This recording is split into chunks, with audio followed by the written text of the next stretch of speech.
கண்ணியமானவர்களே, இந்த சமூகம் எங்கே போய் கொண்டிருக்கிறார்கள்? யுவதிகள், இளைஞர்கள் எல்லாம் போக வேண்டியதுதான். மார்க்கத்திற்கு உட்பட்ட நிலையில இருந்தால் போக வேண்டியதுதான்.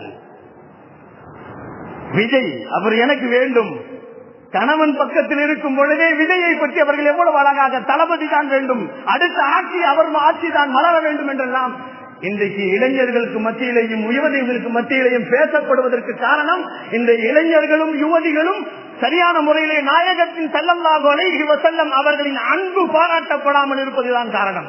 அவர்களின் மீது அன்பை செலுத்தாததின் காரணமாகத்தான் இன்றைய காலகட்டத்திலே யுவதிகளும் இளைஞர்களும் வழித்தடங்களை மாறிக்கொண்டு போய் கொண்டிருப்பதை நாம் பார்த்துக் கொண்டிருக்கிறோம். அந்த பொம்பளை சொல்றாங்க, நான் ஆம்பூர்ல இருந்து வந்தேன், காலையில வந்து விஜய நான் நேர்ல பார்க்கணும், நீண்ட காலமாக எனக்கு ஆதங்கம், நான் நேரிலேயே பார்த்துட்டேன். ஒருத்தன் கேட்கறான், நேர்ல பக்கத்துல போய் பாத்தீங்களா கேட்டான். தூரமா இருந்தா பார்த்து எனக்கு பார்த்ததிலே சந்தோஷமாகிவிட்டது, என்னால் தாங்க முடியவில்லை என்று அந்த புள்ள பேசுறத பார்த்தாலே அல்லாஹு அக்பர் சொல்லிட்டு கடைசியா தன் கணவனுக்கு அவ சொல்றா, என் கணவனுடைய ஒத்துழைப்பினால் தான் நான் இவ்வளவு தூரம் விஜயை வந்து நான் தளபதியை பார்ப்பதற்கு மிக காரணமாக இருந்தது.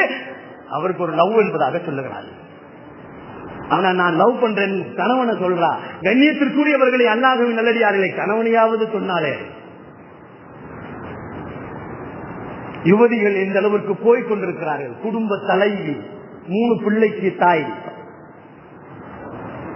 சொல்லிட்டு கடைசியா ஒரு வார்த்தை சொல்றா, பார்த்துட்டு நான் போகணும்னு நினைச்சாலும் என்னால போகிறதுக்கு மனசு வர மாட்டேங்குது. யாருங்க அவரு? அந்நிய ஆண்.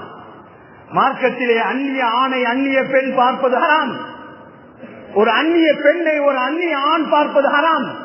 ஒரு அந்நிய பெண் ஒரு அந்நிய ஆணை பார்ப்பதை போன்று பெண்ணை பார்ப்பதும் ஹராம் என்று மார்க்கத்திலே சொல்லப்பட்டிருக்கின்ற இந்த சூழ்நிலைகளிலே இஸ்லாமிய மக்கள் மிகுந்த இருக்கக்கூடிய ஆம்பூர் பகுதியில் இருந்து ஒரு பெண் பிள்ளை வந்து பேசுகிறாள் என்று சொன்னால், அதுவும் புர்காவோடும் நோசேஸோடும் வந்து பேசுகிறாள். மைக்கில் அவ என்ன செய்யறா?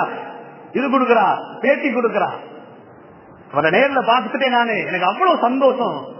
ஆனாலும் போகலாம் என்று நினைக்கிறேன், ஆனால் எனக்கு மனசு வரல.